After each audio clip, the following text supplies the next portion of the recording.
inkomo uyithengela ama-line ama-panty liners, uthenga ama-gyna guide, uthenge yonke into mayikhwehlela iyenziwe i-pap smear. Hayi mina nje lezo zinto nje phuma mina lezo zinto angisebenzisi zonke. uNkulunkulu nje wangenzela umusa nje. Ophenti line laba bakho ney'ntombi zakho mina. uNkulunkulu wangenzela umusa ukuthi mina ngilifake ngoba angidingi kweyami. Yonke isipho anginayo. Ngenzelwa nje umusa. Wena i-natural ugeza ngamanzi kuphela. Ngenzela umusa nje ukuthi ingabi neyonke isipho. Mina. Ophenti line ogayida vele angihambe ngilalwa. Ngizohamba ngiyigayidani. Taphele ogayida ukuthi iklineke ibe right yabo. Ingcoliswe ubani? Ingahlali namalokhuza nama-discharge, ingabi nama-discharge. Discharge ibikade lalo ubani budedengu. Kunomswakama lapha. No. Ngebhadi nangesho uNkulunkulu mangidala kahle. Ngebhadi nangesandla.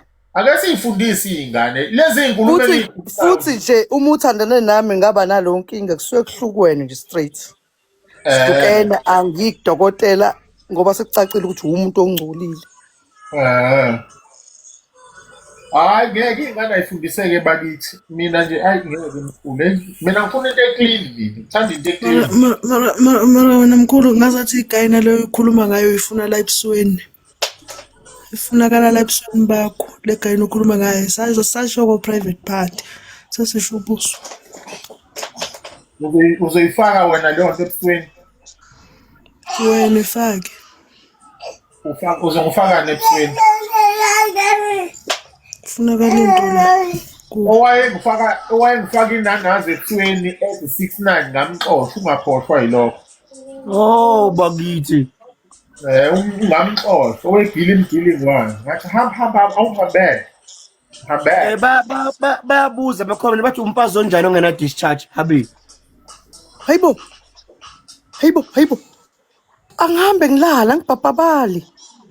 I-discharge ithole uma uhamba ulala ngithi manje. Yebo ulala nabantu abahambe belala futhi nabo. Abantu ahambe belala bengayiprotectile babuya nalo zinto ezinjalo. Uthwala ubani ungakwazi lokho. Uthi namanga kuma comment section. Sisho ngenkulu inhlonipho mina ngikhuluma ngami. Yabo nje bangabhabhabali. Mina umuntu okwangenze njalo ngiyamshiya. Ngoba ngisuke ngibothi shuthi inkinga zami izonyuka. Sengisho lo laketshezelo liyana. Awutholi bona kwamba ubabhalala. Awukazi ukuthi lolo la natural olobumuntu wesifazane uthi wena i-discharge. Shuthi aninalo ulwazi. Awubizi le discharge lonto. Mina ngisho uketshezi wena ukhuluma nge-discharge. Mina ngisho uketshezi. Mina anginayo ke lonto. Yabo nje mengichame ngasuthi ngoze ngihamba kodokotela sisa ukho right. Hayi khululeka. Hamba kodokotela ukho right tala. Ngi-right. Cha, ungasho ukuthi akekho right with you. Angikho right, ngi-right. Phela niyalalwa right. Mamela wena. Ngitshetalwe kanjalo nje. Fana awuvele noma uthi ungithinta mina sengizoba manzi. Ngitalwe kanjalo. Baphela ungamphikile sisi udalwe kanjalo. Khona abantu vele besingayi ama-hard style. Nina manje inkinga yini alala kakhulu and nina niyakhohlwa ukuthi yazi ama-spams endoda imichamela ngama-spams. Ayawuhlala ngisho u-4 ama-spams. Ekuyiwombi yakho ama-spams. 5 days ayahlala. Noma kuthi ugezile. Ahlale lawo ma-spams. Bese ake ngikhulume nge-cycle yokumitha nje. I-cycle yokumitha ithi ihambe ithi kwi-period uthola ukuthi une-spam esasalayo wena kade wenza ucansi. Bese sithi ngale nkathi i-cycle yakhe ivuleka suyamitha-ke lapho ngoba kwangena i-spam esasala i-drop nje. Yingakho nihlale uthola ukuthi noma uhleli ubone sekumanzi ungaziwenze kanti kusala ama-spams kaThemba owawulele nayo last week. Hayibo umzala wami lona. Ngitshela indaba. Hayibo manini. Umzala wami loyo okay kulungile kodwa kuyezwakala we hear him good. Mina ngisho ngikhulelwe yabo nje mekuthiwa nesethi ufaka into ukubheka lezi zinto zangaphansi kuvele ngimtshela unesi hayi khuleka ungafaka kodwa. Ethi awusho ngani ngithi ngiyazazi ukuthi into zangaphansi hayi. One ngibona ukuthi lo muntu unginika into zangaphansi angimgcini lo muntu. ngoba angizwani into engaphansi inkinga. Ngifila like uyangcolisa.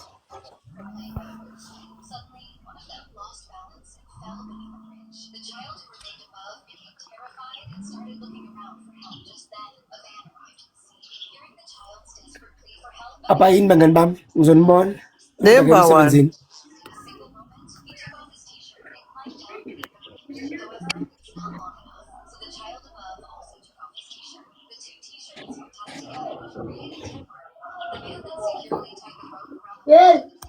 Ngithanda indlela ophila ngayo Mlungu.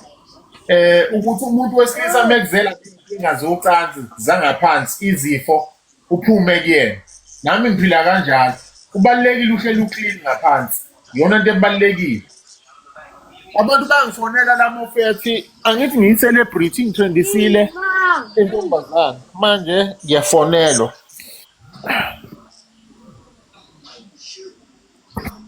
Yami Ngisakwenza i-breakfast